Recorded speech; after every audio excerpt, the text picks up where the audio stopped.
Educating, informing, serving. Fact TV, keeping government honest. Good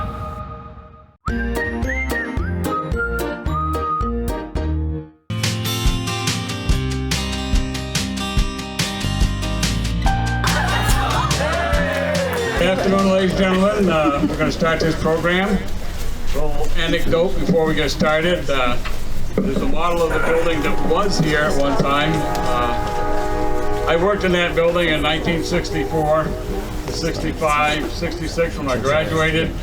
I moved on to bigger and better things, hopefully, and apparently I did. But it was a sort of a family affair. My father worked in here as a printer. My uncle ran the paper cutter in here. And I eventually learned how to do it. I still have all my fingers, so they're little dangerous machines, but if you watch what you're doing, you're all set.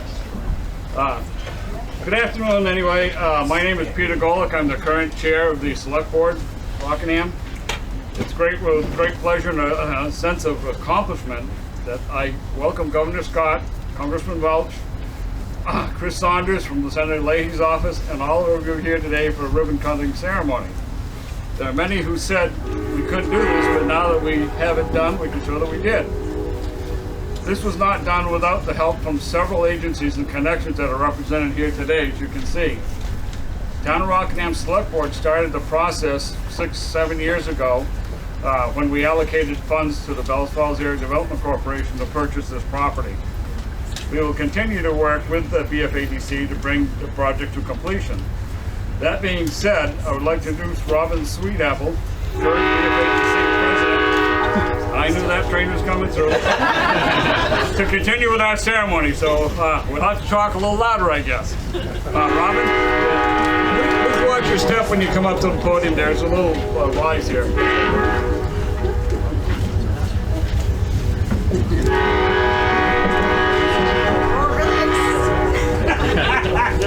I'm not going to get it. I'm really excited to have you all here today because, as Peter mentioned, we weren't really sure we were going to have anything to celebrate, and it wouldn't be possible without our partners on this. So we owe them a great deal of thanks. The BFADC board would really like to thank the town of Rockingham for enabling us to purchase the Robbie Papermill, and we'd like to thank the town employees for understanding the importance of its development. The municipal manager, Wendy Harrison, she's there in the back. She's been an enthusiastic supporter, and Chuck Wise and the Planning Commission, they helped us at some point with trying to make amendments to the zoning bylaws so that we could open it for different types of development instead of just plain industrial. A thank you to Susan McMahon, Marion Major, Sue Westa, the Brownsfield Steering Committee, and the Wyndham Regional Commission in general for helping us take the first steps and then continuing to guide us. To Sarah Bartlett in the Vermont Department of Environmental Conservation, to Deputy Commissioner Brett Long, Christy Farnham, Shelley Pembroke, Erin Robinson of the Agency of Commerce and Community Development, to Frank Gardner, Joe Ferrari, and Daniel Rodriguez from the Environmental Protection Agency for their help on the BEAR program, and also for the marketing materials. I know we drove you crazy. I know we did, Christy. To Josh Hanford of the Department of Housing and Community Development, Quinn Mann from Grants Management, Nathan Cleveland of the Vermont Community Development Program, and Scott Dillon and Jamie Duggan on the Division of Historic Preservation. Thank you. To Bobby Kilburn of the Brattleboro Development Credit Corporation, a big thank you for the guidance and meticulous recording of the grants. A thank you to R.T. Brown for his encouragement to apply to the Wyndham County Economic Development Grant. That's a big one.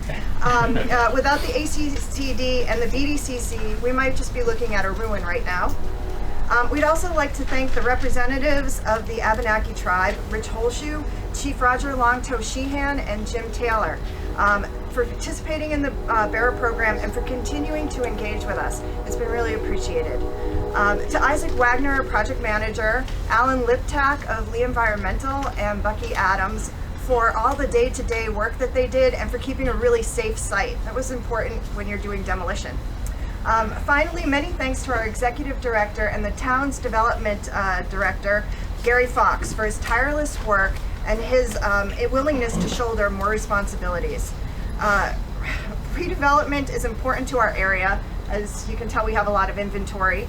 And recently I attended the Springfield Regional Development Corporation's annual meeting, and they were celebrating the change of the Park Street School building into the Black River Innovation Campus.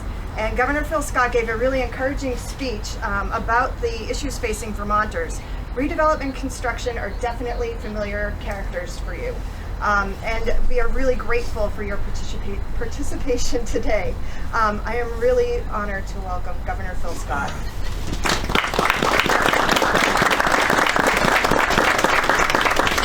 Thank you very much. Really great to be here. And only in Vermont would we have an outdoor event in December. But that just tells you how hardy we are and how inspired we are. And it's great to be part of an event when we're talking about something good. And this is one of those moments. We just came from Brownsfield. They have the butcher and general store that they've opened back up in Windsor County. And another great event and really inspiring. It's a groundswell of support from the local community, and that's what this is all about, rebuilding our communities here. So it's great to be here to celebrate this remediation of this once contaminated site. As you know, this project required the right people and the resources to make it a reality. Fortunately, we had the right amount of both in order to accomplish that. As a result of this teamwork, we now stand on a parcel that is ready for redevelopment. The partners here today had a vision for the future of this property, and I commend them for leading this $1.2 million cleanup effort. This is the kind of project that should help spur some more redevelopment in this area, strengthen the downtown, while also contributing to a valuable industrial zone here in Vermont. The Robertson Papermill project is another example of what can happen when local, state, federal, and private entities come together with a common goal of helping a community. The site was one of the projects selected for the Brownfield's Economic Revitalization Alliance program, also known as BERA, and it's the second pilot project to cross the finish line this fall.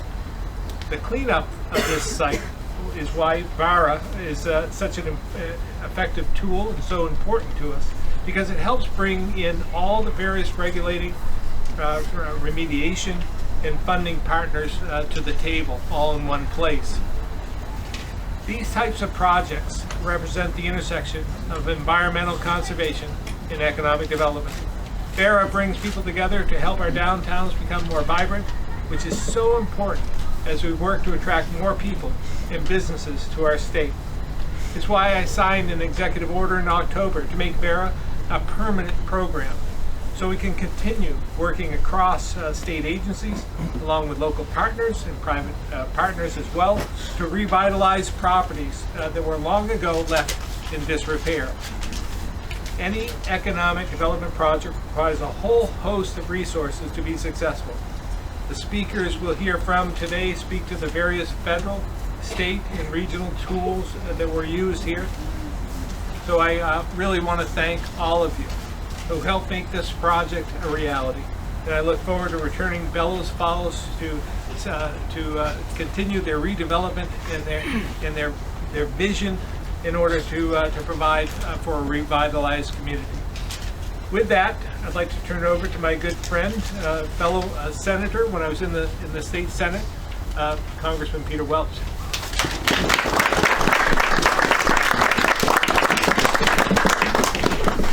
I was listening to Governor Scott. I got here a little bit late, but sometimes people think we have quite a hard job. We're having all the fun. You were at the Brownsfield store. I was. That's my old neighborhood, and I used to ride my bike by there. As did I. Yeah. And it's so exciting that West Windsor is going to have this extraordinary store with young people coming up with this new business model that means so much to the community. And earlier today, while you were at the Brownsville store, I was out with Coda and Coda down in Brattleboro on a split the ticket delivery.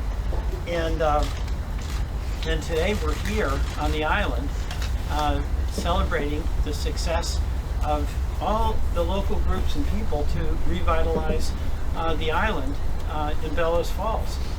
And, you know, it's so tough in politics now what's going on when we are dismayed at a lot of the division and the conflict. But what is so inspiring to me, and just think about that, the governor in West Windsor, me was split the ticket, and then all of us here today, there's real good work going on that needs to be done. It's about revitalizing our communities. And that's what keeps me going. And the leadership that we need is coming from the local level. That you look down south to Washington and get dismayed about what's going on is not a reason that you don't get up each day and do everything you possibly can to make your community a better place. And you know, it's a challenge. This used to be the site of a place where good work was being done by good Vermonters and good folks from New Hampshire. Good jobs that really added to the community. And the world has changed. And what's our response? You know, you've got to figure out how do we move on to revitalize what was so good about our local communities. And that means that we can't give up. We've got to plunge in. And it's only done when there's cooperation, as Governor Scott was saying, at every level. I mean, it starts with the local community believing in itself, you know, in the regional commission, the development corporation, deciding, you know what, there's an opportunity here. And then enlisting support from the state, where Governor Scott, of course, has been totally committed to important revitalization efforts around our entire state. And then trying to get some federal participation, where the job that Patrick and Bernie and I have is to try to help bring some of your tax dollars back to your community so you can actually put a shovel in the ground and start the cleanup and start the revitalization. So it's really quite an inspiring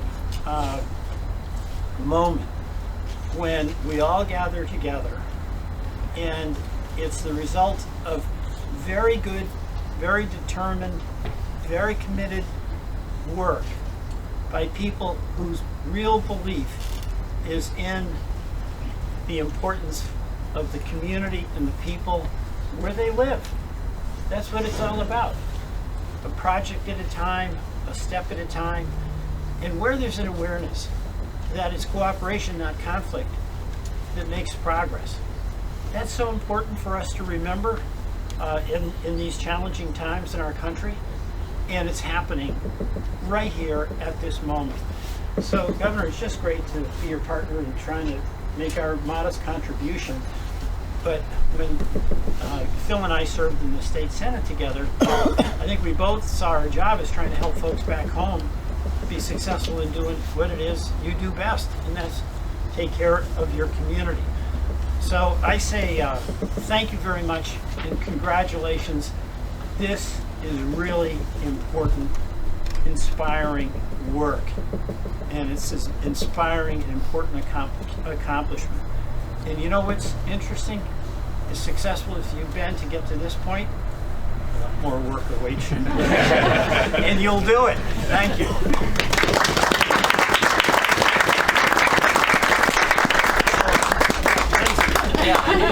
All right, now Lindsay Curley, Secretary. Good to see you. Thank you. Good to see you. Hi, everyone. Thank you. It's my honor to be here with you all today. I especially want to acknowledge the students who showed up. It's great to have you out here. This is really a great event. I want to start by echoing some of the sentiment from Governor Scott and Congressman Welch. What we're celebrating today really represents true public and private community collaboration. And this type of alignment is critical to the success of these types of projects.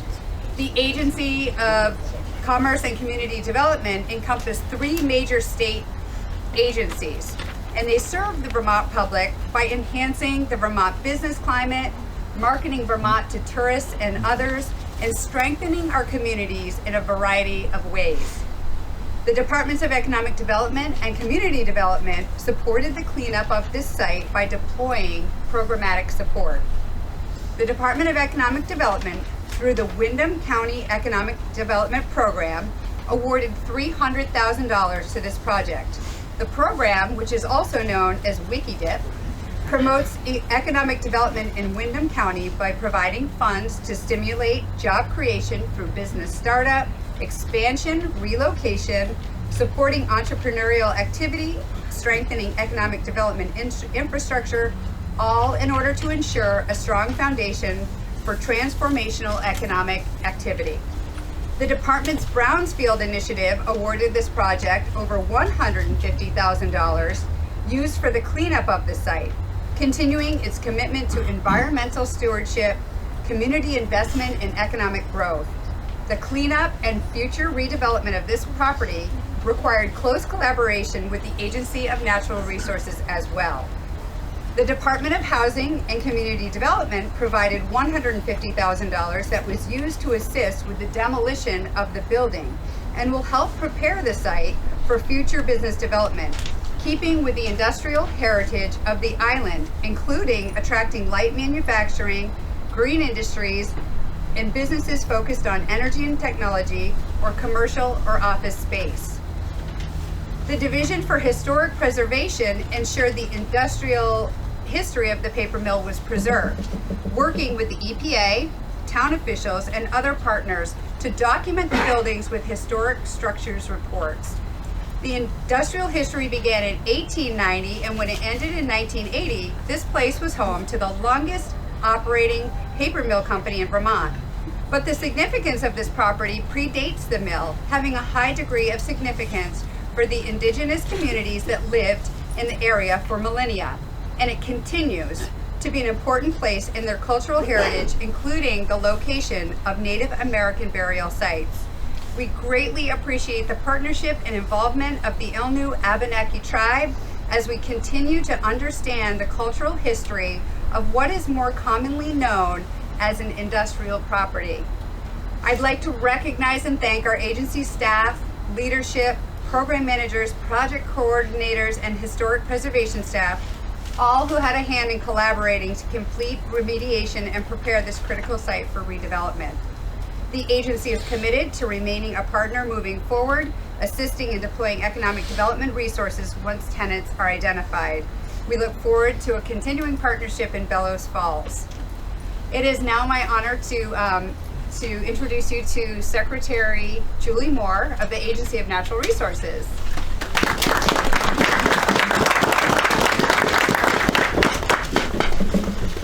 Good morning. Thank you for having me here today. As Secretary Curley indicated, Bellows Falls Island has a long history of human use that dates back hundreds of years, well before the Industrial Revolution, to historically significant pre-contact settlement by local indigenous people, including burial sites and petroglyphs. The island that we stand on today was in fact physically connected to the rest of Bellows Falls until the Bellows Falls Canal was completed in 1802, resulting in this island being only accessible by bridge. Nonetheless, the island underwent significant development over the 200+ years that followed. The Robertson paper mill property itself that we stand on today was developed as a machine shop, including a foundry operation at some point between 1885 and 1891. The Robertson paper mill began operations in 1907 and manufactured wax paper, tissue paper, and wrapping at this site until 1987. In the mid-1990s, Green Mountain Specialties began using the space to produce, store, and ship custom printed tissue papers, and this continued in portions of the building through the 2010s. While the mill was a major economic driver for the area, it also left behind a legacy of contamination. And so when we began to clean up the site, our investigators identified the presence of multiple classes of contaminants in the site soils, including metals like lead and arsenic, volatile organic compounds, polycyclic aromatic hydrocarbons, or PAHs, and petroleum contamination that reached the water supply in addition to the soils, as well as asbestos and lead paint in the building. To remediate this site, items were sorted into clean and contaminated building materials. Asbestos-contaminated materials were handled by licensed asbestos contractors and disposed of. Petroleum-contaminated soils were excavated for disposal. Development soils, which are soils with lower levels of PAHs and metals, were reused on site to fill the building foundation. and clean soils were harvested from on and off site locations, and a clean soil cap has been installed across this property. The Department of Environmental Conservation worked with a local demolition and salvage contractor to save much of the clean building material, debris, equipment, and leftover products. The contractor salvaged brick, timber, metal, and architectural granite, which both protects the environment, costs less than sending those materials to the landfill, and will allow them to be reclaimed and preserved. Some of these items will be reused in sites throughout New England, and others will be on display in a kiosk depicting the history of the island. And a tractor trailer load, not to be forgotten, of baled and rolled paper stock was shipped off for recycling before the building was demolished. It takes vision to think all of those moving pieces through, and courage and leadership to do this cleanup work. And for that, I'd like to recognize the Bellows Falls Area Development Corporation and the demolition contractor, Adams Trucking and Excavation, for their willingness to pursue options other than the usual crunch and dump demolition, where an entire building is knocked down and brought to a landfill. And this is really a remarkable accomplishment. I'm grateful for your leadership in recognizing that much of this demolition waste was not truly waste, but rather resources needing a home for beneficial reuse. Today we are here to celebrate a truly significant milestone as this site crosses the remediation finish line, although as Congressman Welch alluded to, it's certainly not the overall finish line. And it's ready for the next phase of reuse, supporting local economic growth and development with less impact to the environment. So thank you for all you've done. And it is my pleasure to introduce Dennis Diesel, who's the EPA Region 1 Administrator.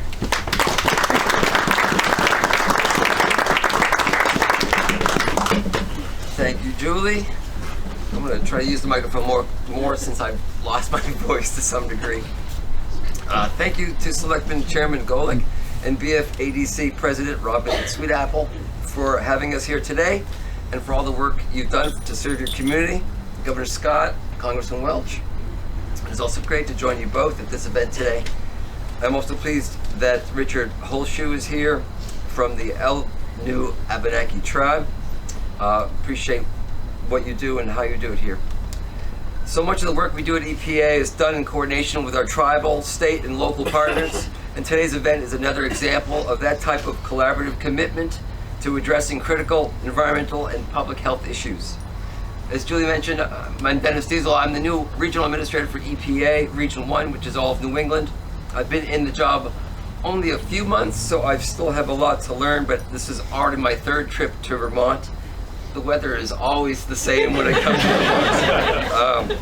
And I appreciate what the state does in terms of protecting public health and the environment.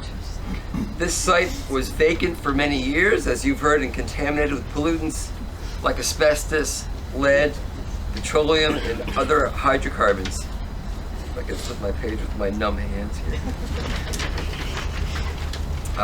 EPA's Brownfield program has invested over $800,000 towards the revitalization of this important property, including over $230,000 towards assessing the nature and extent of contamination and over $550,000 to clean it up.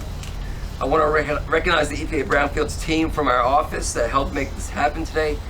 Frank Gardner, who's our section chief for the Brownfields program, and project officers Joe Ferrari and Christine Beeling. I'm not sure if they are here or not. They're not here. Bellows Falls Island is an important area for both a tribal heritage and industrial history perspective. The demolition and work involved with this cleanup required careful planning and coordination to mitigate or prevent potential impacts on tribal and historic resources. The vast majority of the brick, timbers, roofing, and other building materials from the former mill, as Julie mentioned, were salvaged or recycled, thus reducing the amount of materials landfilled to an absolute minimum. Our sense of partnership is the most important ingredient to a successful Brownfields project, and Robertson Paper is no exception. So thank you again to all the state agencies, grant recipients, and other key partners who all collaborated to make this project a success. It is no surprise that sites like this exist in opportunity zones, which are areas created by Congress in 2018 to help promote private investment and revitalize vacant downtown properties like the Robertson Papermill site. And EPA's Brownfield program is a living proof that environmental protection and economic development can go hand in hand. EPA has invested to date nearly $48 million in communities throughout Vermont for projects like this since the Brownfields program began in the 1990s.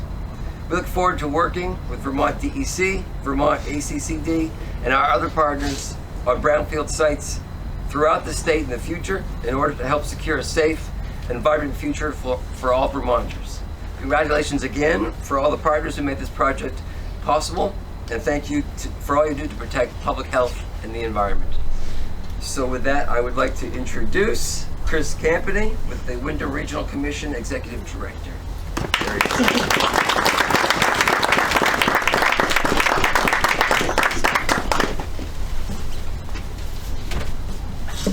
So great to be here. We were able to contribute, Wyndham Regional Commission was about $94,000 in assessment funds and about $150,000 for actual cleanup through funding we were able to receive through US EPA.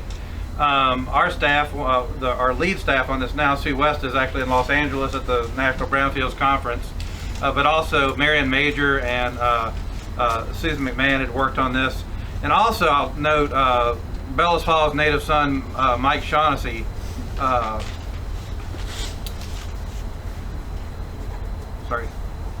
who passed away in July, had a huge impact on this. He helped manage not only the finances on this Brownfield project, but a number of others. And when we lost Mike, I know the town lost a person who did a lot of work for the town too.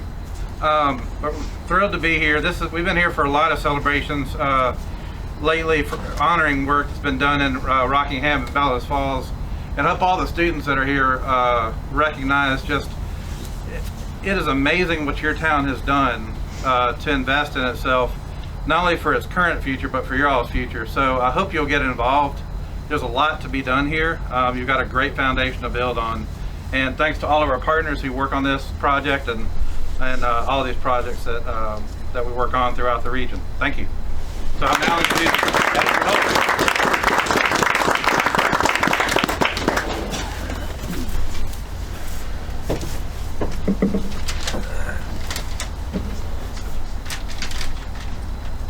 Hello, everyone. Governor Scott, Congressman Welch, my fellow panel speakers here today, and assembled guests. We have heard a lot of work that's happened in preparing this site for its future development.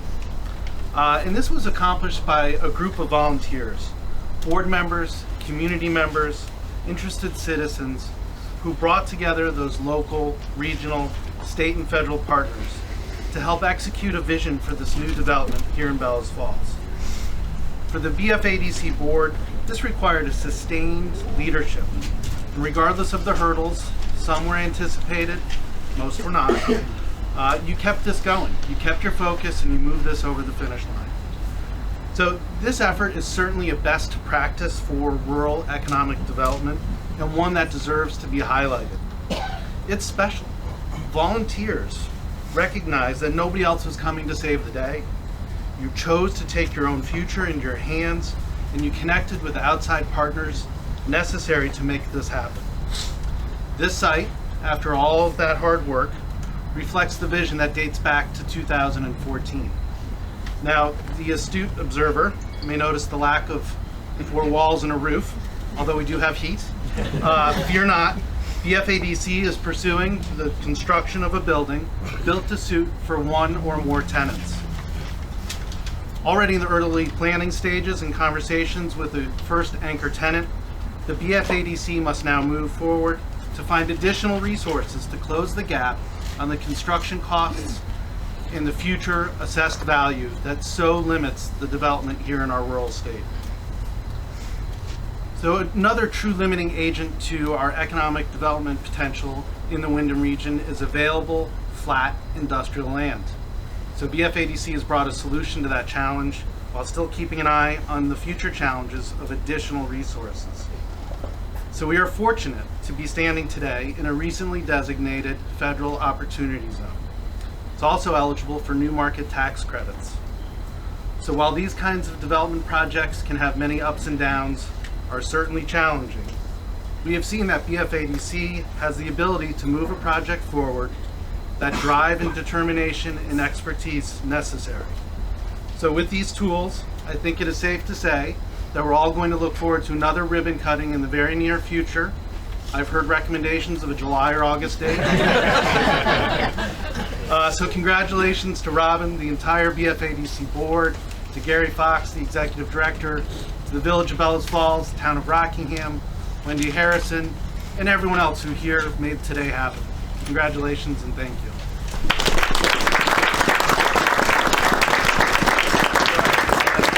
Back to the podium, Robin Sweetup. Thanks, Adam. So just, Gary asked me if I would make sure that I mentioned that the 8th grade class is here and that they made some of the artwork that's on the back table. So if people wouldn't mind checking that out, that would be great. And there's also donuts over there.